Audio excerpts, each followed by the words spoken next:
time of the year. One local father shares the unique way he's embracing his son's memory. WMBD Sophie Nielsen-Holding has a story you'll only see on 31.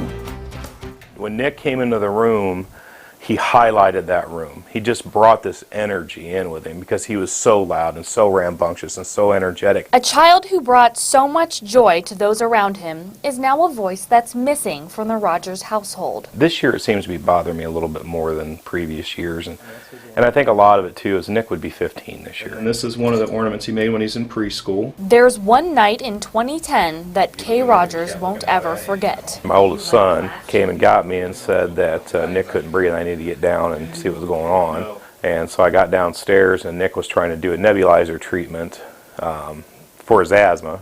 This one just came on so fast and so strong that there was nothing that was working. It had been too long without any significant oxygen flow, and he was all for intents and purposes at that point pretty well brain dead. Nick was 11 years old. But what Rogers may not have known at that time was how much the next step would change his life and the lives of others. Out of all of the treasures in Nick's box of memories, my favorite is the letter, which is this one right here. Nick's parents donated their son's organs through Gift of Hope. A 14-year-old boy from Kansas received your son's heart.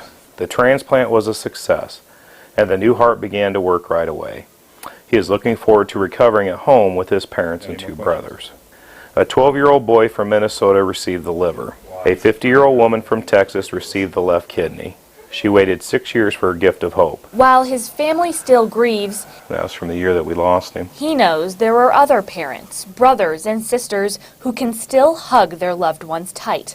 They'll see those faces light up on Christmas Day, and it's all thanks to one little boy from Washington, Illinois. I mean, there isn't a day that goes by I don't miss my son. I can assure you that. You know, even in the greatest tragedies, such as losing a child, there's even greater hope. And that hope is the gift of life that you give people when you do organ donation. Rogers has since gotten involved as an advocate for the Gift of Hope organization, so much he even won an award in October. A proud father says it's kept his son's memory alive and been the best tool to heal from tragedy. He does live on. It is in others, maybe not the way I'd like him to, but he's still here, and I know I'll see him again someday. In Washington, Sophie Nielsen-Holding, WMBD 31 News. And to top it all off, Nick's lungs were donated to science. Researchers are using them to help study ways to help others in the future. A Georgia faith group